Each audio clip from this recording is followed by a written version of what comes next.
మెడ్వే సంజీవి హాస్పిటల్లో ప్రతిపాడుకు చెందిన 35 సంవత్సరాల వయసు గల సోమరాజు 165 కేజీల బరువుతో శ్వాస తీసుకోవడం ఇబ్బందితో చికిత్స తీసుకోవడం జరిగిందని క్రిటికల్ కండిషన్ లో చేరిన సోమరాజుకు doctor Najimuddin, doctor Sandeep, doctor Shravan, doctor కుసుమలు విజయవంతంగా చికిత్సను అందించడం జరిగిందని Medway Sanjeevi hospital Kakinada centre head Dinesh తెలిపారు.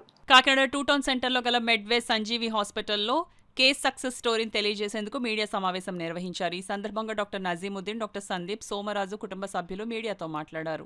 దాంతో పాటు పేషెంట్ కొంచెం ఇరిటబుల్ అంటే పరాగ్గా మాట్లాడడం కానీ అలా ఉండడం, ఇది సుమారు ఓన్లీ 3 రోజుల నుంచి అండి. కానీ మన ప్రీవియస్ బ్యాక్గ్రౌండ్ హిస్టరీ అడిగితే దగ్గర ఒక 2 సంవత్సరాల నుంచి పేషెంట్కి ఏంటంటే రాత్రి కూడా ఎక్కువ గొరక పెట్టడం కానీ, పొద్దున్న కూడా ఎక్కువ పడుకుని పోవడం కానీ, లేదంటే తలనొప్పి రావడం కానీ, లేజీగా ఉండడం కానీ, కాన్సన్ట్రేషన్ తక్కువ ఉండడం కానీ ఇవన్నీ జరిగాయని చెప్పారండి. సో మేము వెంటనే ఏంటంటే ముందు స్టెబిలైజ్ చేయాలి కాబట్టి వెంటనే మనం ఎన్ఐవి మిషన్ పెట్టి వెంటనే ఐసీయూ షిఫ్ట్ చేసి ఇవాల్యుయేషన్ చేసామండి. ఇవాల్యుయేషన్ చేస్తే ఏంటంటే మనకు తేలింది ఏంటంటే పేషెంట్కి మెటబాలిక్ సిండ్రోమ్ అని ఉందండి. Metabolic syndrome with obesity hypoventilation syndrome అంటాం. అంటే ఏంటంటే మనకి చాలా ఒబీస్ అండి, మార్బిడ్ ఒబీస్ అంటాం. అంటే బిఎంఐ మోర్ దెన్ 40 అలా ఉంటుంది. అంటే 165 kgs అబవ్ ఉన్నారు ఆ పేషెంట్. సో ఇంత ఒబేసిటీ ఉన్నప్పుడు ఏమంటుంది మనకి చెస్ట్ వాల్, మనకి బ్రీతింగ్ ఇన్ అండ్ అవుట్ అనేది బాగా దెబ్బతింటుంది అనమాట. దానివల్ల ఏమైందంటే CO2 అనేది బాడీలో చాలా ఎక్కువ ఉండిపోయింది, అరౌండ్ 80 అలా ఉండిపోయింది అనిపించినప్పుడు. సో వెంటనే మనం ఓవర్ నైట్ అంతా బైప్యాప్ పెట్టి చూసామండి. బట్ మనకి మార్నింగ్ చూసినా కూడా 90s అలానే మెయింటైన్ అవుతుందండి. వెంటనే ఇంటెన్సివ్ సపోర్ట్తో మనం ఇంటిబేట్ చేసామండి. సో ఆఫ్టర్ దట్ సార్ ఏమైందో చెప్తారు. అలా రోజులో ఒక 2-3 days మేము కంప్లీట్గా సెడేట్ చేసాం పేషెంట్. ఎందుకంటే నేను చూసిన రోజున బాగా ఇరిటబుల్ అయిపోయాడు. నేను ప్రోన్ పొజిషన్లో పడుకోబెట్టి అతన్ని కొద్దిగా రిలీవ్ చేసాం అనమాట. ప్రోన్ పొజిషన్లో పడుకోబెట్టిన తర్వాత ఇంటిబేట్ చేయకముందు కొద్దిగా రిలాక్స్ అయ్యాడు 15-20 minutes. కానీ తర్వాత కార్బన్ డైఆక్సైడ్ లెవెల్స్ పెరిగిపోవడం, బ్లడ్ అంతా ఎసిడిక్ అయిపోతుంది అనమాట.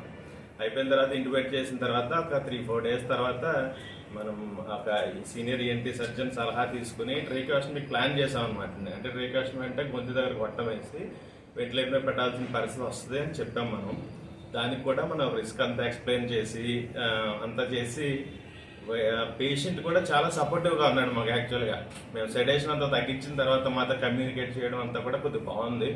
బట్ ఏదైనా కానీ ఇలాంటి కేసెస్ చాలా అరుదు అనమాట అండి. మాకు కూడా ఒక ఛాలెంజింగ్గా తీసుకుని ఈ కేసు మేము ట్రీట్ చేయడం జరిగింది. మా టీమ్ అనస్థీషియా టీమ్, నేను, డాక్టర్ శ్రవణ్, డాక్టర్ కుసుమ, అనస్థీషియా టెక్నీషియన్లు, సిస్టర్లు, ఆయంలు, స్టాఫ్ వీళ్ళందరూ కూడా, ఎందుకంటే అంత వెయిట్ ఉన్న పేషెంట్ని ఆరల్ హైజీన్ మెయింటైన్ చేయడం కానీ, టాయిలెటింగ్ చేయడం కానీ చాలా కష్టం. సో వీళ్ళందరి సహకారంతో మేము ఆల్మోస్ట్ 10 days తర్వాత ఆయన ఎక్స్టిబేట్ చేయడం జరిగింది అనమాట. ఎక్స్టిబేట్ చేసిన తర్వాత పేషెంట్ కూడా కోఆపరేటివ్గా ఉండి, అంటే మేము 100% రిస్క్ చెప్పి మేము ఎక్స్టిబేట్ చేసాం అనమాట అండి. మాకు కూడా కొద్దిగా భయం వేసింది. ఎక్స్టిబేట్ చేసిన తర్వాత మళ్ళీ రీఇంటిబేషన్ ఛాన్సెస్ ఎక్కువ ఉంటాయి అలాంటి పేషెంట్స్లో. సో ఫైనల్గా ఏంటంటే అతను 10 days తర్వాత మేము ఎక్స్టిబేట్ చేయడం జరిగింది. ఇప్పుడు రీసెంట్గా ఒక 2 hours బ్యాక్ ఒక 4 ఇడ్లీలు కూడా తిన్నాడు. ఈస్ లాఫింగ్ అనమాట. బాగున్నాడు, ఇప్పుడు పరిస్థితి బాగానే ఉంది. సో ఈరోజు డిశ్చార్జ్ ప్లాన్ చేస్తున్నాం. నా పేరు విశ్వనాథ్, నేస్తాండి, మాది ఏరేస్తాండి. మా బామ్మది మళ్ళీ సామ్రాజ్యం ప్రతిపడండి. బాగా ఆవేశంగా ఉందని చెప్పేసి ప్రతిపడి హాస్పిటల్ తీసుకెళ్ళాను సార్. తీసుకెళ్తే బాగా కొద్దిగా నీరసంగా ఉంది. ఇక్కడ దానికి సంబంధించిన సామాన్లు అన్నీ ఉండవు, వేరే హాస్పిటల్ తీసుకెళ్ళమని చెప్పేసి అన్నారు. అంటే అప్పుడు ఒకళ్ళని అడిగితే మెడ్వే సంజీవి హాస్పిటల్ తీసుకెళ్ళమని చెప్పేసి అన్నారండి. తీసుకొచ్చిన తర్వాత 2 రోజులు 3 రోజులు చాలా క్రిటికల్గా ఉందండి. చాలా ఇబ్బంది అవుతుందని చెప్పేసి అనుకున్నాను.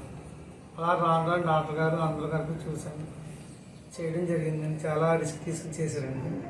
కొద్దిగా ఆరోగ్యం అంతా కొద్దిగా బాగుందండి. వాళ్ళ రీఛార్జ్ చేస్తా అంటే మాకు ఎంతో సంతోషంగా కూడా ఉంది.